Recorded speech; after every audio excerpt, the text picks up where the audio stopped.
sweets, or they give up alcohol, or they give up something. But fasting is not just for spiritual reasons. It's also beneficial to your health. Water, fresh juice, raw vegetables, and fruits. Fasting from food can actually be good for you, not just spiritually, but physically too. Dr. Chauncey Crandall is a cardiologist who studied the benefits of fasting. He says abstaining from food on a regular basis, even for one day, can remove harmful toxins and heal damaged organs.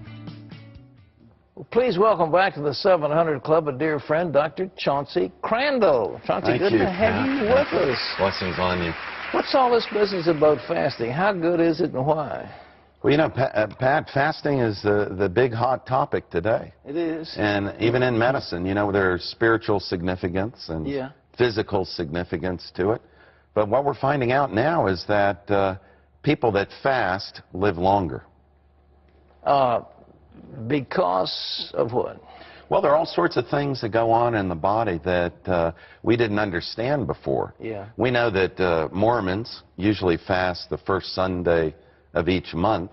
Yeah. And we did a study on that. Science did a study on these people, and they found out that the incidence of heart attack was reduced by 40%. One day a month? 1 day a month, correct. Well, it's got to be a total fast to do that? A total fast. Yeah. 1 day a month. You know, there are all sorts of fasts, but I think the main point is that we need to cut down on the amount of food that we take in. Well, what does this do? What is the chemical process in your body as you're fasting? What goes on? Well, when you fast, you shut the body down. Okay. It's just like you sleeping at night. You know, your mind is repairing itself. The hormones in your body are reactivating. Fasting does the same thing. There's a benefit by decreasing the food intake. Actually, the body performs better. Well, are there some toxins and stuff that get excreted when you fast? Well, the main thing you excrete is fat. Okay.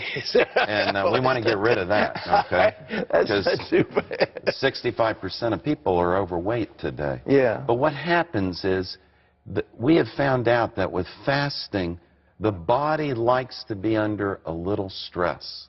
And when you go through a fast, it puts the body under stress. And it's just like if I was lifting weights. Yeah. I stress this muscle in my arm just a little bit. But what happens? That muscle grows, it gets bigger, it gets a better blood supply to it because I've stressed this muscle. And I think God had it in His plan that not only is fasting carries spiritual significance, it also has this great physical significance. Well, what about, you're a cardiologist, what about your heart, your arteries, your whole cardiovascular system? What does it do? Well, you know, I'm using fasting in the office today for my heart patients.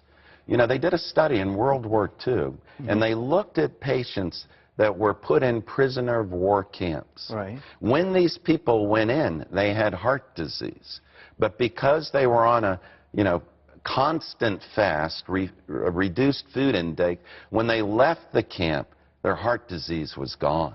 So we know that fasting has a great benefit for the heart. Well, how does it work? Well, it's simply by reducing your calorie intake is the first thing. But we know that when you fast, your cholesterol levels will drop dramatically. And when you lose fat on the outside of your body, you're also losing fat on the inside of the lining of the arteries of your heart, which are called plaque. So fasting is beneficial for heart patients. You're removing the plaque? You're removing the plaque. You're removing the fat lining that has accumulated over years on the inside of the arteries. You're reducing that and improving the artery, actually. With heart disease, the whole property of the artery is restored. And the property of dilatation of the artery, constriction, all the elements that are released on the lining of the artery improve. Well, how many days? Those prisoners are in there for years. I don't think we can do that, but I think we can take the recommendation from different groups that really 1 day a month would be a minimum, but I would recommend 1 day a week. And often my wife and I will fast every Monday. of every week. Well, now, what is a fast? Is it with juice? Is it with water? Is it with nothing? Well, I think the main thing is that we need to keep things simple for people. You know, many people are going through difficult times, so we can't go off in all different directions and buy expensive things to fast. What we need to do is keep things simple. A water fast.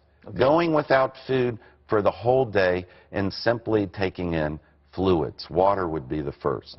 The other would be possibly a juice fast, would be the second type of fast. And then the third would be restricted food items that we could Well, you would think that during a fast your body would lose all kinds of essential minerals and vitamins and things like that. Is that true? No, that's not true. It's not true. Because, you know, this body has the ability. We know that Moses fasted 40 days and Jesus fasted 40 days. And there have been scientific studies. This body has enough fat in it that it can last 40 days without food by just simply